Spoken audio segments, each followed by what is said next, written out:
On January 16, 2026, in the ornate halls of Beijing's Great Hall of the People, Canadian Prime Minister Mark Carney delivered a statement that fundamentally altered the trajectory of North American geopolitics.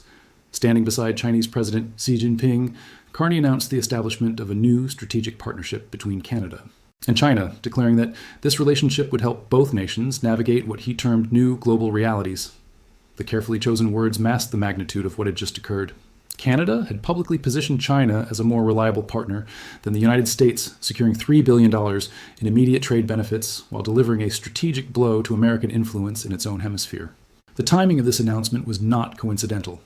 It came exactly 11 months after Donald Trump's inauguration and his systematic campaign to subordinate Canada through tariffs, threats, and public humiliation, while Washington had spent 2025 treating Canada as a wayward province rather than a sovereign ally. Beijing had been conducting patient, methodical diplomacy designed to exploit the growing rift between North America's traditional partners. The result was a geopolitical earthquake that reversed decades of Canadian foreign policy and established China as a major power broker in North America for the first time in modern history.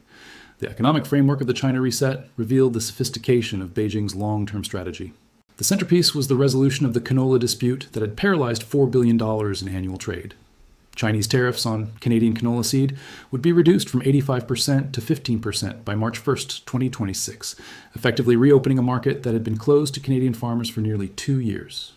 Additionally, anti-discrimination tariffs on Canadian canola meal, lobsters, crabs, and peas would be eliminated, unlocking what Carney described as nearly $3 billion in export orders for Canadian workers and businesses. The symbolism of canola as the vehicle for Chinese economic diplomacy was particularly significant. Canola represents one of Canada's most important agricultural exports, supporting 200,000 jobs across rural communities that form the backbone of Canadian conservative politics. By resolving this dispute, China demonstrated its ability to deliver tangible economic benefits to Canadian constituencies that had been harmed by trade conflicts with both China and the United States. The message to Canadian farmers was clear: Beijing could provide market access and economic stability that Washington either could not or would not guarantee. The electric vehicle component of the agreement represented an even more dramatic shift in Canadian policy. Under the new arrangement, Canada would allow 49,000 Chinese electric vehicles into the Canadian market annually at the preferential tariff rate of 6.1%, effectively rolling back the 100% tariff that had been imposed in coordination with the United States in 2024. This quota would increase annually, according to a certain proportion, creating a pathway for expanded Chinese automotive presence in the North American market, despite American efforts to exclude Chinese manufacturers from continental supply chains. The strategic implications of the EV agreement extended far beyond trade statistics. By creating a significant opening for Chinese electric vehicles in Canada, the agreement undermined the North American automotive integration that had been a cornerstone of continental economic policy since the 1960s. American automotive manufacturers had assumed that coordinated North American policies would prevent Chinese competitors from establishing footholds in continental markets. The Canada-China agreement shattered this assumption and created competitive pressures that would force American companies to respond to Chinese technological advances and pricing advantages. Carney's public statements during the Beijing visit revealed the psychological and strategic transformation underlying the policy changes. When asked directly whether China had become a more predictable and reliable partner than the United States, Carney responded with carefully measured language that nonetheless delivered an unmistakable message. In terms of the way our relationship has progressed in recent months with China, it is more predictable, and you see results coming from that. The statement represented the first time a Canadian Prime Minister had publicly suggested that China might be a more reliable partner than the United States in any domain. The context for this remarkable statement was the contrast between Canadian experiences with American and Chinese negotiation styles during 2025.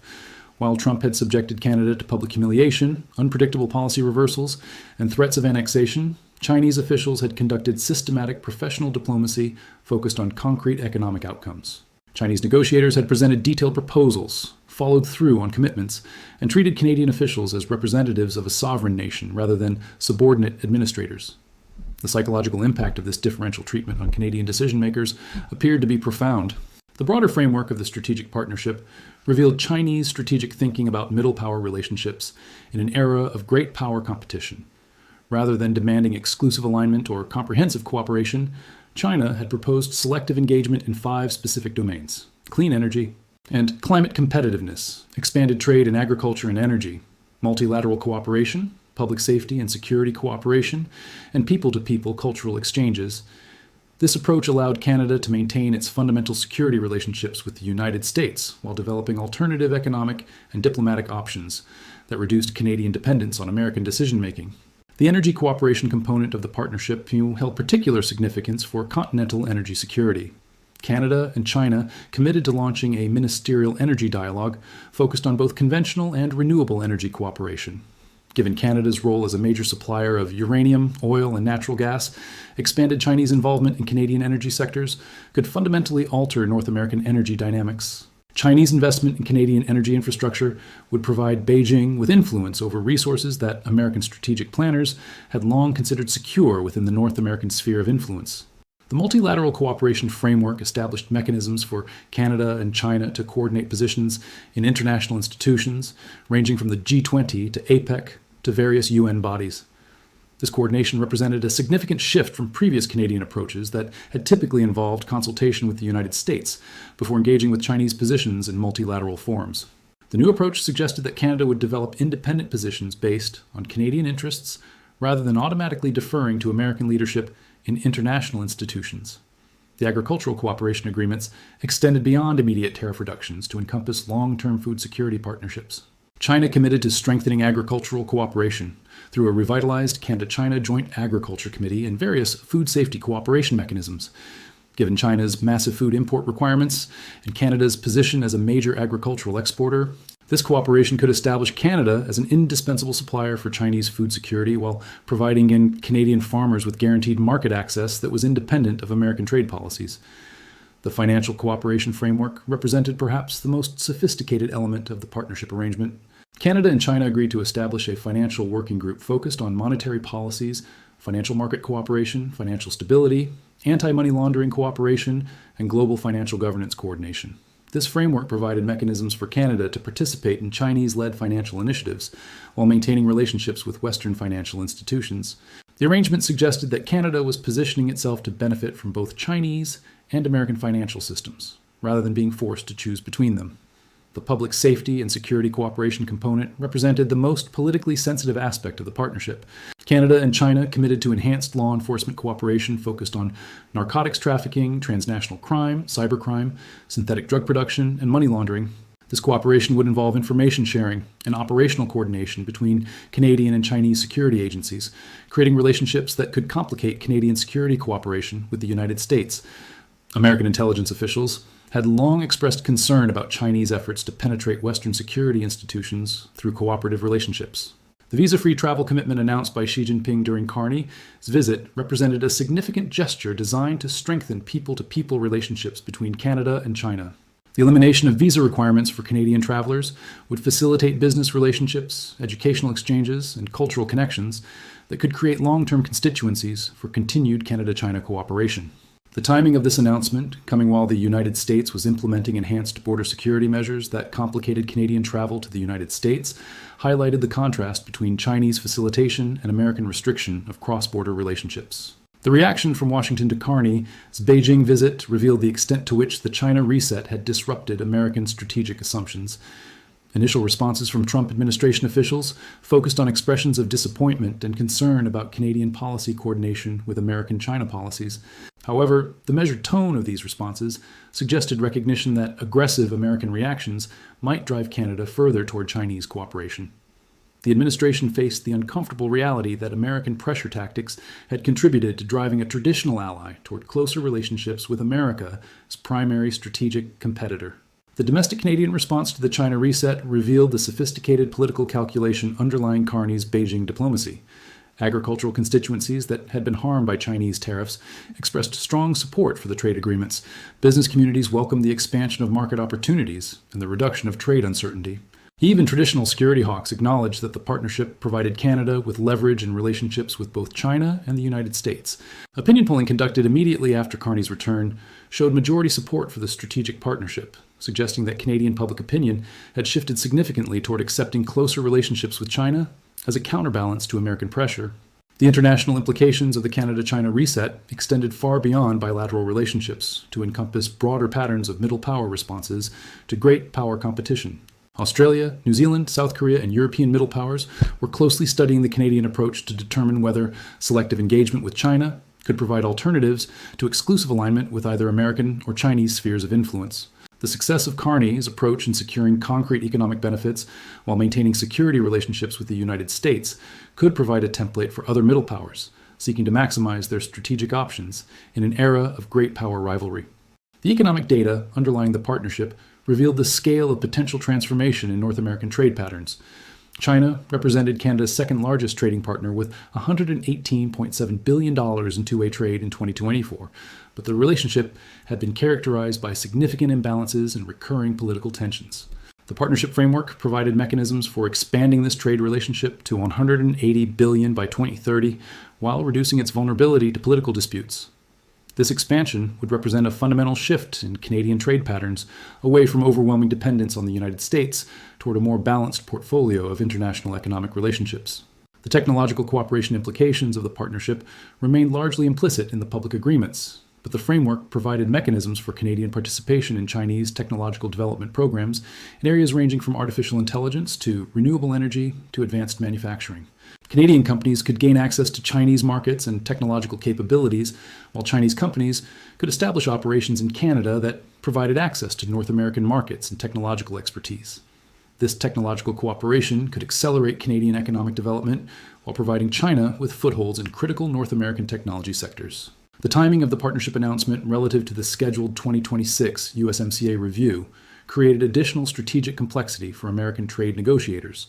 The United States now faced the prospect of simultaneously managing trade relationships with both Canada and Mexico, while knowing that Canada had viable alternatives to North American economic integration. Canadian negotiators could approach USMCA discussions with confidence that economic relationships with China provided alternatives to American market access, fundamentally altering the balance of negotiating power that had traditionally favored American positions. The defense and security implications of closer Canada-China cooperation remained largely unstated in public agreements, but the partnership framework created potential complications for North American defense integration. American defense planners had assumed that Canadian territory, airspace, and territorial waters would remain exclusively available for American strategic purposes under all realistic scenarios. Closer Canadian cooperation with China created possibilities for Chinese access to geographic positions that could compromise American strategic planning for Pacific operations and continental defense. The Arctic dimensions of Canada-China cooperation held particular strategic significance given ongoing competition for control of northern shipping routes and resource extraction opportunities. Chinese interest in Arctic development had been growing steadily as climate change opened new economic opportunities in northern regions. Canadian partnership with China in Arctic development could provide Beijing with legitimate access to northern territories that American strategists considered essential for continental security and global strategic competition with China. The broader implications for the Western alliance system represented perhaps the most significant long-term consequence of the Canada-China reset. For the first time since World War II, a core Western ally had publicly positioned a strategic competitor of the United States as a more reliable partner in specific domains. This precedent could encourage other allies to develop independent relationships with China as insurance against American policy volatility and domestic political instability.